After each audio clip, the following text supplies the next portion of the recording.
So, Joe Biden says now, we can take off our masks. Rule is simple. Get your shot or wear a mask until you do. Biden tweeted on Thursday that you can now take off your mask if you've gotten your shots. Oh, thanks. So it's a punishment now instead of a safety precaution? So what's funny is this is a script flip, right? Like the article says, in other words, if you're wearing a mask in public, you're now an anti-vaxxer, who Biden has told his followers to treat with kindness and respect.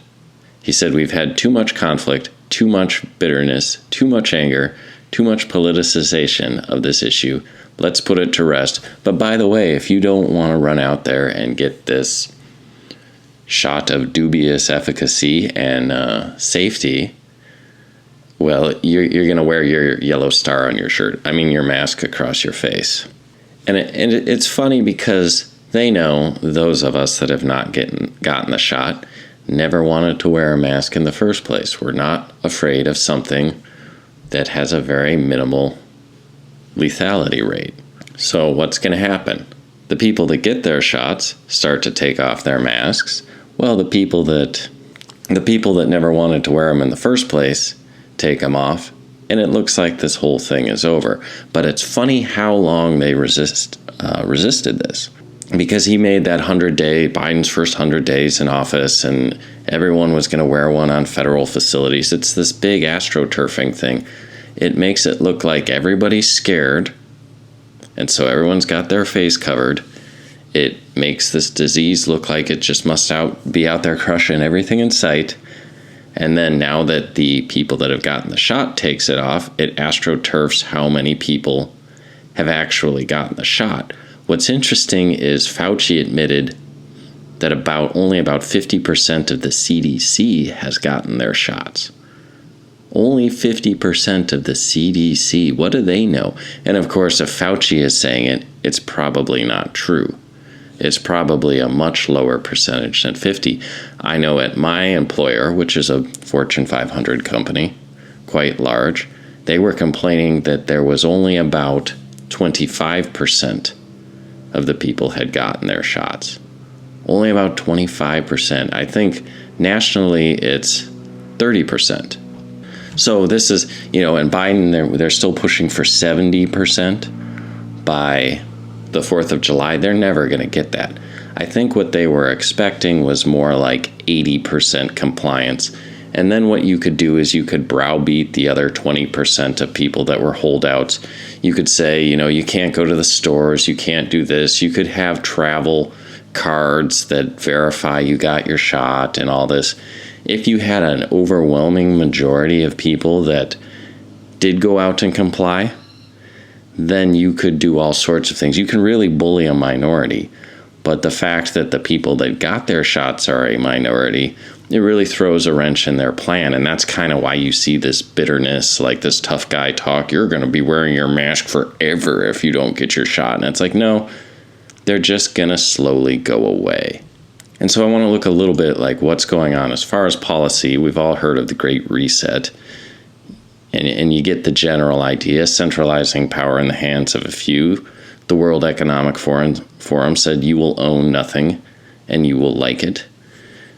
As Klaus Schwab says, this pandemic represents a rare but narrow window of opportunity to reflect, reimagine, and reset our world to create a healthier, more equitable, and prosperous future.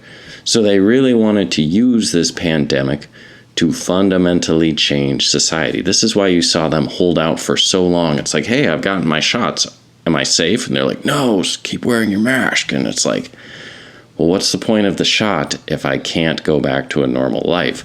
And they were trapped in this weird sort of stasis because people just weren't complying, but they didn't want to tell them to stop covering their face because that just amounts to admitting defeat. But then the longer it went on, you saw Texas was open, you saw Florida was open, and it really started forcing their hands because people started thinking, well, it looks more and more like there's nothing to be afraid of anyway.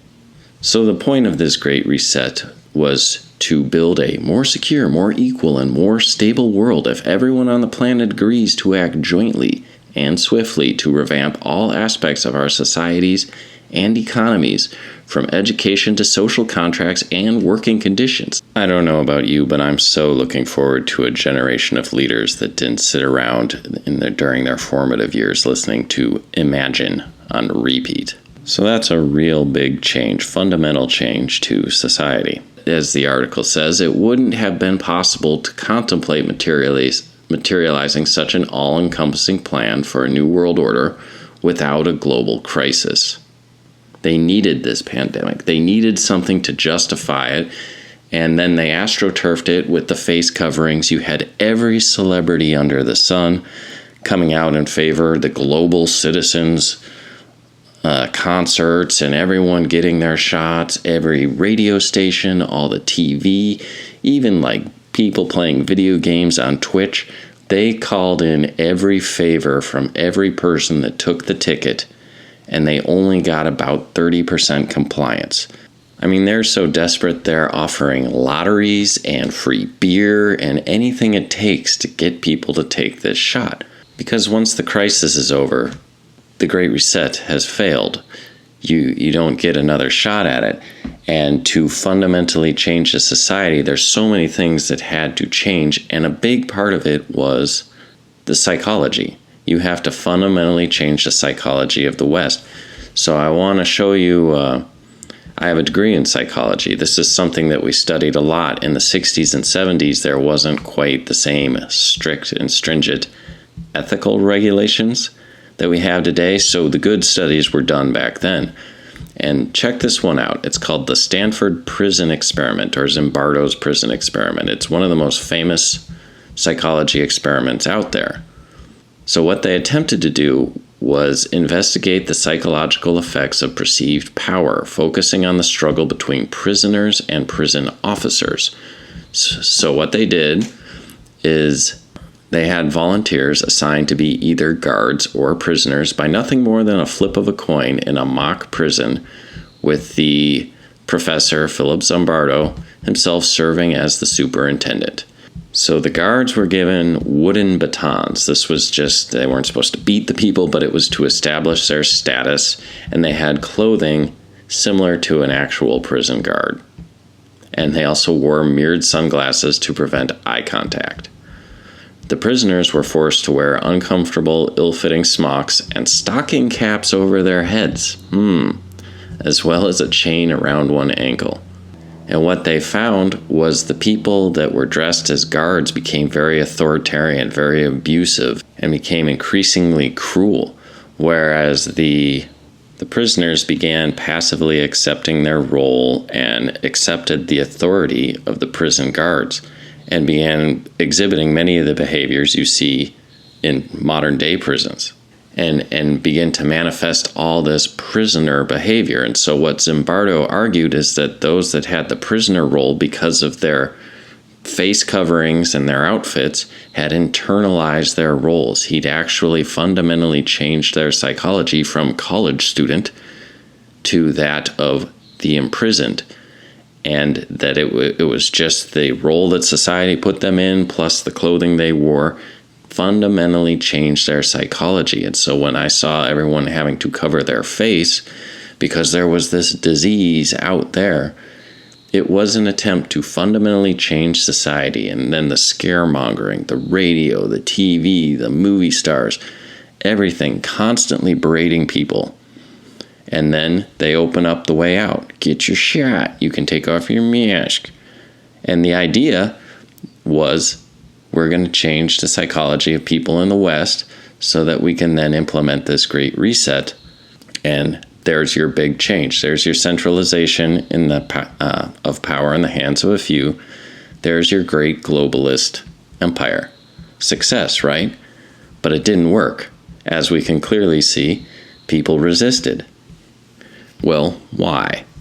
So one of the reasons people are like, why are you so optimistic? Or why aren't you more afraid? These globalists have some pretty nasty plans for us. And it's like, yes, they do.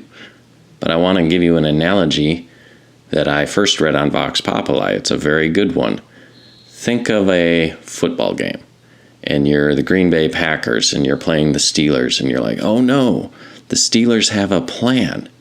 The Steelers' plan is to throw the ball for 35 yards and they're going to score a touchdown. That's their plan.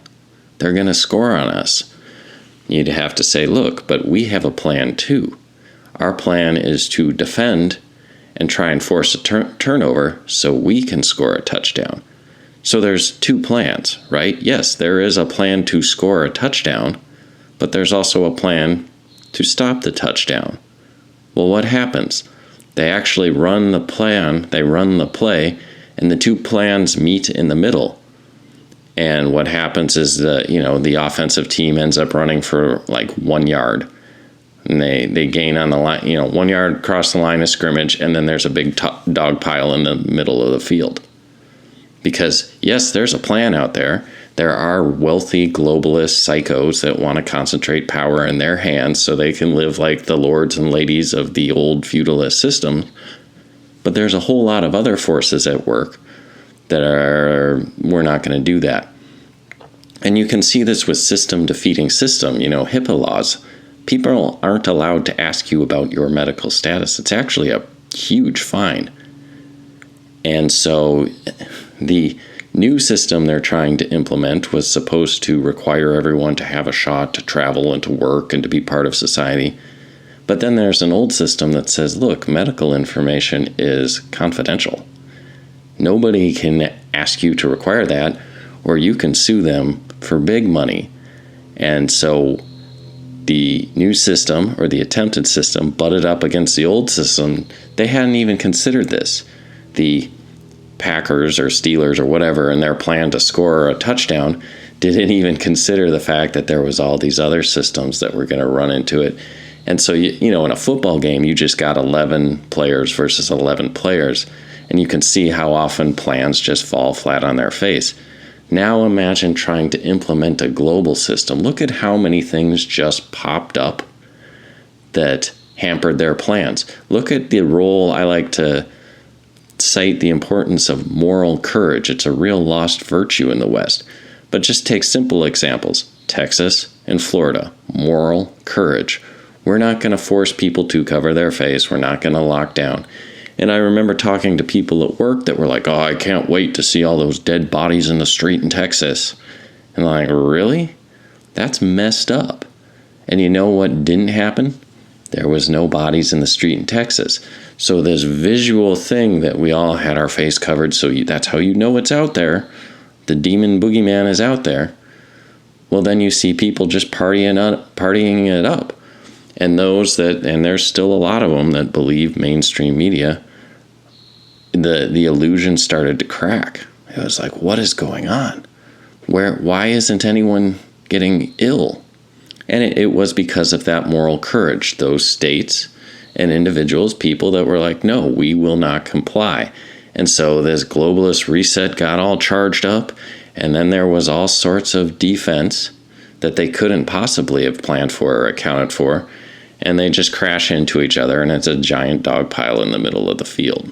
And it's really why globalism is doomed from the outset. Top-down management of massive systems is never going to work. Even big government becomes so bloated, it becomes too inefficient at trying to institute and implement its myriad of policies. Back when I was more libertarian, I remember I had a friend that quipped when I was talking about how great it would be if we had a smaller government. He said, be careful what you wish for. A small government might actually be good at what it's trying to do.